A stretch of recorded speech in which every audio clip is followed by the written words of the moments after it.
इंसानों को खला में ले जाने की निस्बत उन्हें वहां से वापस लाना ज्यादा मुश्किल क्यों है? ऐसा कहा तो नहीं जा सकता, क्योंकि खला में जाने और वापस आने दोनों के साथ बहुत मुख्तलिफ चैलेंजेस और खतरात जुड़े होते हैं। खला में जाने के लिए जमीन की कशिश सकल को शिकस्त देना जरूरी होता है। ऐसा करने के लिए बहुत ज्यादा मिकदार में फ्यूल जलता है और रिकॉइल नामी उसूल इस्तेमाल किया जाता है। हवा से भरे हुए एक गुब्बारे की तरह, जिसे जब छोड़ा जाता है तो इसके नीचे से हवा आवाज के साथ खारिज होती है और वो आगे बढ़ता है। लेकिन रॉकेट में इस तरह टेल स्पिन नहीं होनी चाहिए। इसके लिए रॉकेट के थ्रस्टर बाहर निकलने वाली गैस की समत दुरुस्त रखते हैं, जो रॉकेट को ऊपर की जानिब धकेलते हैं, मगर फिर भी हादसात होते हैं। साल 2014 में एक एनातारिस मिसाइल लॉन्चिंग के चंद ही सेकंड बाद शोलों में गिर गया और साथ ही बैनुल-अक़वामी खलाई स्टेशन तक जाने वाला सप्लाई शिप भी। जब खलाबाजों को लेकर खलाई जहाज जमीन के मदार में पहुंच जाता है तो अगला चैलेंज ISS के साथ जुड़ना होता है।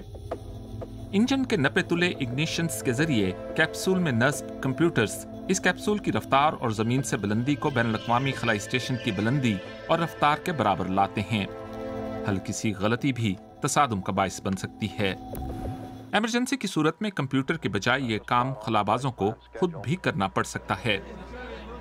और अब वापसी। जब खलाबाजों को लेकर कैप्सूल बैनुल-अक़वामी खलाई स्टेशन से अलग होता है तो उस वक्त इन दोनों की रफ्तार 28,000 किलोमीटर फी घंटा होती है। लिहाजा पहले आपको इस खलाई कैप्सूल की रफ्तार कम करना होती है। जब दोनों के दरमियान मुनासिब फासला हो जाता है तो कैप्सूल के इंजन्स उसकी रफ्तार कम करते हैं और ये अपने मदार को छोड़ देता है। जमीन की फिजा में दोबारा दाखिल होते हुए न सिर्फ इस कैप्सूल की रफ्तार मुनासिब होना चाहिए, बल्कि जाविये का मुनासिब होना भी जरूरी होता है। अगर इसकी रफ्तार और फिजा की सतह के साथ जाविया बहुत कम है तो ये जमीनी फिजा से लगकर वापस खला में चला जाएगा, जैसे पानी की सतह पर फेंका गया कोई पत्थर करता है। बहुत ज्यादा रफ्तार या बिल्कुल सीधा जमीनी फिजा में दाखिल होना कैप्सूल के बाहर लगी हीट शील्ड को बहुत ज्यादा गर्म कर सकता है और इसके मुसाफिर जल भी सकते हैं, क्योंकि जमीनी फिजा में दाखिले के बाद खलाई कैप्सूल की रफ्तार काफी कम होती है तो हवा की रगड़ की वजह से बहुत ज्यादा हिद्दत पैदा होती है और ये 2000 डिग्री सेंटीग्रेड तक हो सकती है।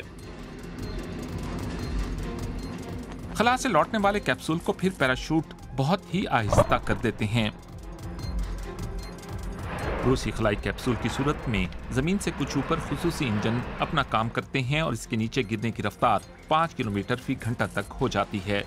नासा इस आखिरी स्लो डाउन के बगैर ही काम चलाता है। अमेरिकी खलाई कैप्सूल समंदर में लैंड करते हैं और पानी की हरकत एक कुशन की तरह गिरने के दौरान धचके को कम कर देती है।